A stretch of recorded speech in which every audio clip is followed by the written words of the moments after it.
Hey guys, what's going on? It's Maddie here from Maddiverse. It's been so long since I made a video that I've changed my name from DCL Blogger to Maddiverse. But anyway, today we have a video with the Mercedes-Benz team who's bringing together a Mercedes-Benz NFT collection. And they have a drop pretty much today. So we're going to go through what that drop is. And we're also going to have a 30-minute chat with them or a 20-minute chat with them. We talk to the team and we ask them questions on why Web3, why now, and what Mercedes-Benz or an organization like Mercedes-Benz has planned out for the next year, 2 years, 3 years. So it's a pretty good conversation to jump into the mind of an organization, multi-century old business like Mercedes-Benz, super prestige. Why are they looking at NFTs and what's the value proposition across the board? It gives us some really good insight there. So anyway, enjoy the video and let me know what you think. All right, Felix and Max, you guys popped up on my radar because LinkedIn the other day I jumped on a Mercedes-Benz entering the Web3 chat with Greg, and it's quite fascinating to me as to why would Mercedes-Benz enter Web3? That's always an interesting question for me to figure out and dive deep into a project like that, how it started and all of that. But before we get into the meat of the project and we talk about Mercedes-Benz, I'd love to know about you guys. A quick intro. How did you get started? When did you get started? It's always an interesting story. Let's start with you, Max. Hi, I'm Max. I've been active in crypto, I think, for 3 or 4 years. In the beginning, taking a look at blockchain mostly from a technology perspective, and then really getting drawn into the NFT space beginning of 21. So when Hashmas came out, I was following some people on Twitter, saw the buzz, got interested, minted a couple of Hashmas, and from there, really, got drawn into the entire space, got really into art blogs, got really into punks, and it's been my biggest hobby and also investment, to be frank, over the last 2 to 3 years, I would say. Awesome. Cool. Yeah, I'm not as long active in the space. I think I was drawn in like roughly 2 years ago. I guess Max was one of the driving forces behind it. And then, of course, we got in touch with Mercedes-Benz, also exploring their potential role in Web3. That what brought me even more in, of course. And then projects like, for example, Bright Moments, who are really finding a cool spot between real life experiences and going, I think, into very different awesome art directions. Got me hooked as well. And then, of course, all the things we've done for Mercedes developed their own dynamic. It's very excited to be here. And you guys knew each other before entering the Web3 scene? You guys worked with each other before that? Yes, a couple of years. Nice. I know this is a Mercedes-Benz project. They're all in, it seems. I also know you guys were able to get them across the line there. So I'd love to talk about, what does it take, generally speaking, to get an organization like Mercedes-Benz to pay attention to Web3 if they weren't already, and if they are already, like what was it that got them to say, okay, guys, let's launch something. So I think with a brand like this, there's never one perspective on any new technologies. So there's different departments and different opinions, of course, and they were already taking a look at it from different perspectives. So I can't get into too much details, but they were interested. They're always interested in new technologies. I think any serious large brands, and trying to figure out how does this fit in, where does it fit in, and what is something that's going to be interesting on a 5-year horizon, what is going to be interesting on a 10-year horizon, what's interesting today. And I think there's some technological possibilities also in the connection between hardware and software. There's collectability, and there's always conversations around something like this going on. So I think generally speaking, but also in this case, for a brand to really go all in, it's a question of, does it make sense right now? Do we have a good plan, and do we have a good setup for it? So do we know why we should be doing this and how we should be doing this? And I think for us, it really started from a trusted relationship. So we were working with Mercedes-Benz for a long time before. They knew us. They knew we didn't just, try to hype up this new thing, this new technology to make some short-term money. You know, our relationship goes back a long time, and we're very interested in keeping it that way. So I think that's an important basis. And then, you know, we talked, I think, for almost 18 months before we finally launched. So we really explored it from different angles, and we came up with a fairly extensive strategy, and also, you know, from a legal perspective, from a financial perspective, from a structural perspective. And I think that's when you're working with a serious brand, all of those things are important to get right. I think two more additions. I think what really helped was also that we are a team of kind of Web3 natives. So we spend a lot of time in actually explaining the Web3 space, NFT space, how communities are working in that space, what the ethos is, what the values are, and really took the time to make sure that everyone understands this space before we had more the, let's say, strategic and roadmap discussions afterwards. And then again, of course, corporates always look at risk as well. And this is a fairly new space. There's not a lot of regulation globally. So we really took the time to consider all the legal aspects. We did a lot of regulatory analysis as well, to increase the degree of how people are comfortable within a larger organization like Mercedes. Did you say 18 months you were talking to them for? Roughly. I mean, you know, the talks got more and more specific from a first chat where I was basically just showing some people that I already know, hey, you know, I have this new hobby, I'm really excited about it, and we just started chatting to the point where we finally launched. And in between that, you know, it got from very exploratory conversations to a dedicated larger project, developing the strategy, and then agreeing on all the details. Yeah, I notice with brands like these that have a lot of things they need to figure out, like, you know, who is the user that will buy this, what purpose does it serve, what is it going to look like, which metaverse, you know, which technology do we use, what the risks are. And I think risks are quite big, to be honest, in this space, you know, legally, regulatorily, even there's massive brand risk when you do something like this, and especially an environment like this, right? It's like you want to do it in a way that comes back with data, but doesn't put the brand that's now got a century plus of building at risk and with bad PR. I think that's one of the largest things to get over. 100% agreed on that point, and that's why we took so much time to prepare, and why we chose the approach that we are taking. So I think there were a lot of new projects that you know, for understandable reasons, focused on short-term financial opportunity. And you know, during the bull market, I think there was plenty of financial opportunity to go around. But we always took the risk of missing out on some upside during the bull for that long-term picture, because, as you said, this is a brand that's older than a century. You know, like having one good year in the grand scheme of things isn't going to change anything for Mercedes-Benz, right? And this is a massive company with massive revenues, so it's not that interesting to make a couple of bucks for, you know, a couple of months for a year.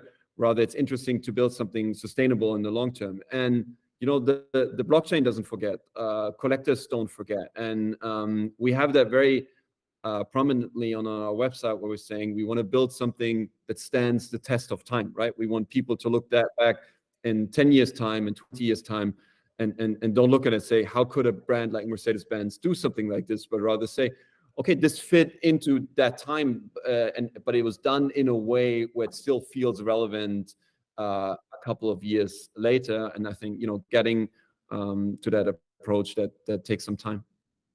Yeah, I know that makes a lot of sense. I think especially like a brand like Mercedes, we were speaking to a couple of similar brands, similar status in the car industry, luxury. And for them, they didn't care about the revenue. They were like, we don't care about the money. We just want to make sure if we were to do something, even if it's later than the rest, that we do it right. So the good thing about now, even the space has come down a bit, but there's so much data out there. There's so many failed / successful projects so much analysis that can be done now to look at what a complete holistic strategy can look like that will last today and over a multi-year process. So, a lot of people in the Web3 community think we're in bearish markets, not much is going on, but there's a lot of learnings going on, right? There's a lot of strategy going on internally with businesses and people. So it's always exciting to dive into that a little bit. So I'd love to figure out, what, first of all, the project that you concluded on, what's the meat of that project, and where that idea came from? So far, we announced a roadmap for roughly 2 years, which is mostly consisting of 3 core collections that we launched, which are all in the core really centered about collectability. So we believe the aim and ambition is always to launch things that people would love to collect. If it's art or more digital collectibles in a different direction, basically both part of the roadmap. And we really thought a lot about who's actually the audience we're targeting. That's why we also started with the very first collection, which we launched in June, really with a focus on collectors that are since a long time active in the space, have like very in-depth knowledge of different artists and organizations within the space. That's why we partnered as well with Fingerprint DAO. It's, I think, one of the most well-known collectors DAOs in the space, and Harm van den Dorpel as an artist.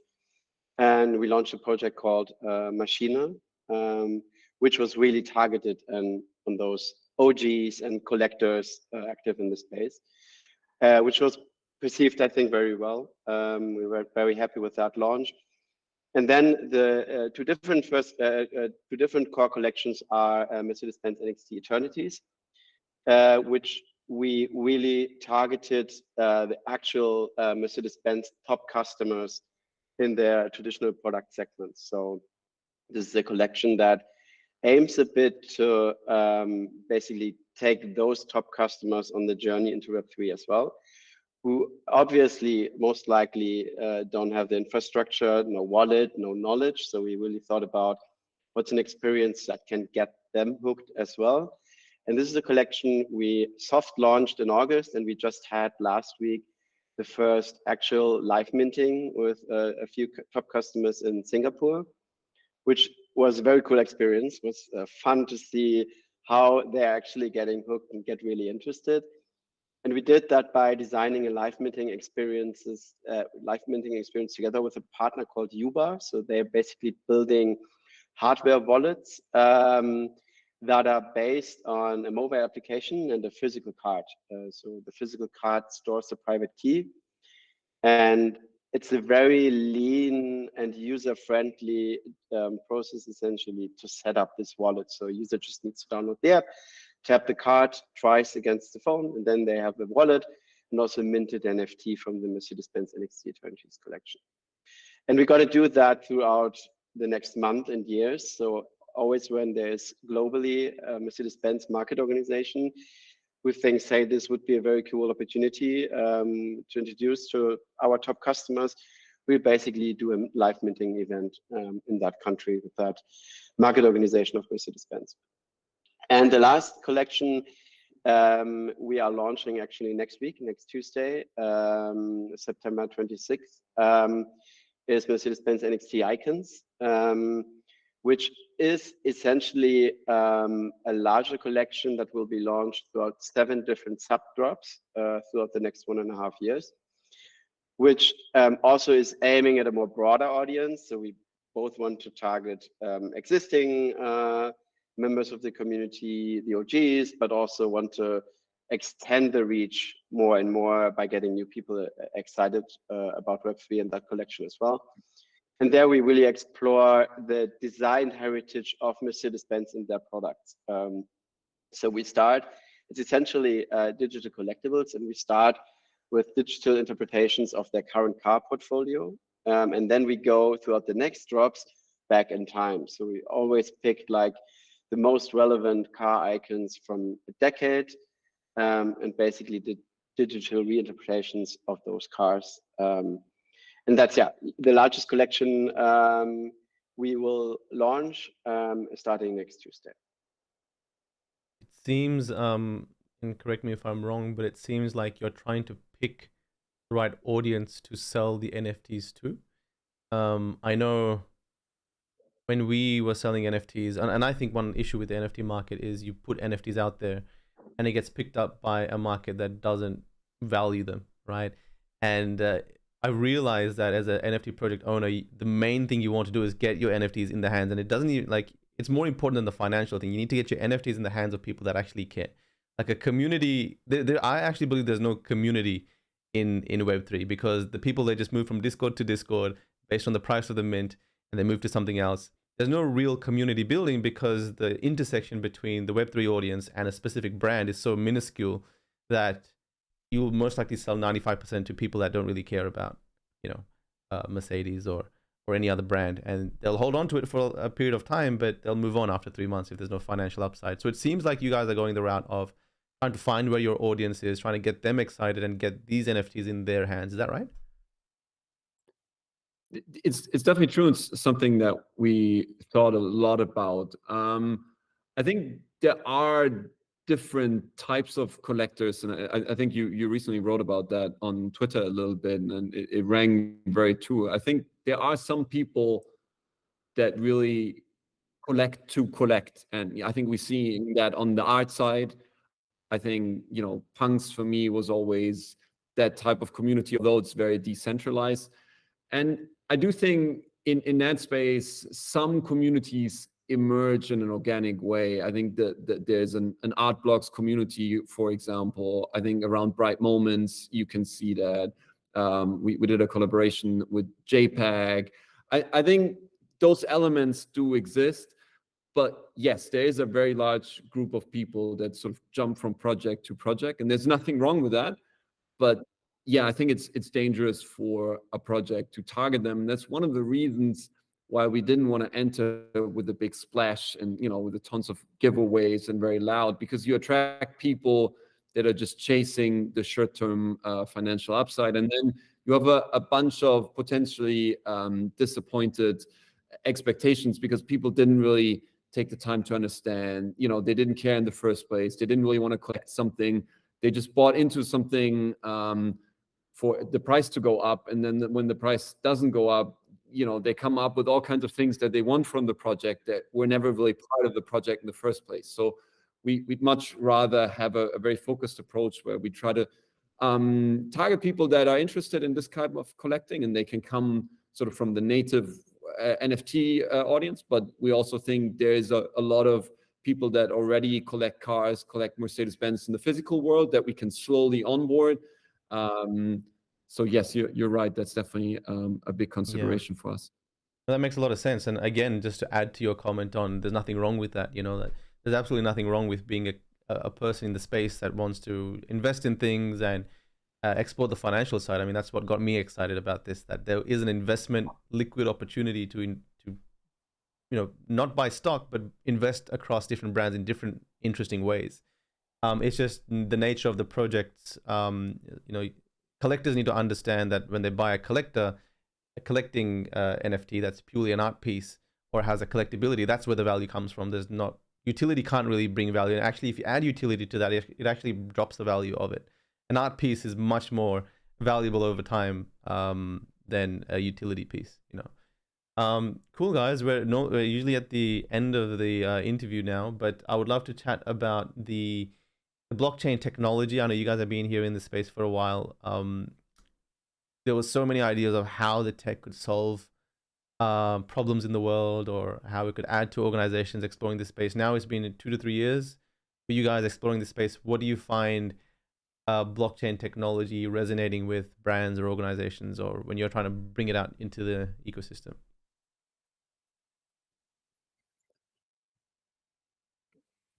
Go ahead, Max. I think there's both interest in long-term vision and then interest in things that already work currently. I think mid to long-term authenticating any type of physical assets is something that a lot of brands find very interesting. I think there's interesting experiments, but I think that's much closer to a mainstream audience. So that mainstream audience either needs to become more educated in blockchain technology, and or the user experience needs to change in a way where they don't need to worry about that. But that's definitely something that's I think interesting and valuable to a lot of companies with a large physical product palette. On the other hand, when you have more philosophical discussions, more long term, I think a lot of brands sort of got the short end of the stick when it comes to the large tech corporations and platforms, right? It's very much a business where a couple of companies almost, rule the world in a way, or rule the economy. And I think decentralization from a philosophical perspective is an interesting answer to that. I don't think every brand knows exactly what that looks like for them, but like participating in that, understanding what kind of new opportunities arise there is interesting. Personally, I think there's a lot of opportunities around decentralized social. I think we've seen sort of the rise and fall of some of the social networks. We've seen APIs shutting down, businesses losing their access, and I think personally I'm a big fan of Farcaster when it comes to their approach. I think there's a lot there, and let's say I think brands are watching that, but it isn't mature enough for them to jump into that tomorrow. And then I think there's also a lot of potential around being more creative with brands, remixing stuff, a lot of potential for collaboration, but that's also where it gets most tricky, I would say. So we've already seen that, with very young blockchain native projects. Copyright isn't always trivial. I think we'll see a lot more there in the future. I think composability is the superpower of the blockchain. I think the metaverse can't be that one online world, but rather it gets created by all kinds of projects interlinking with each other. And I think that the smartest brands understand that, but we still have some time to go there, and it's going to be built sort of block by block, piece by piece. Agree. Felix, did you have anything to add?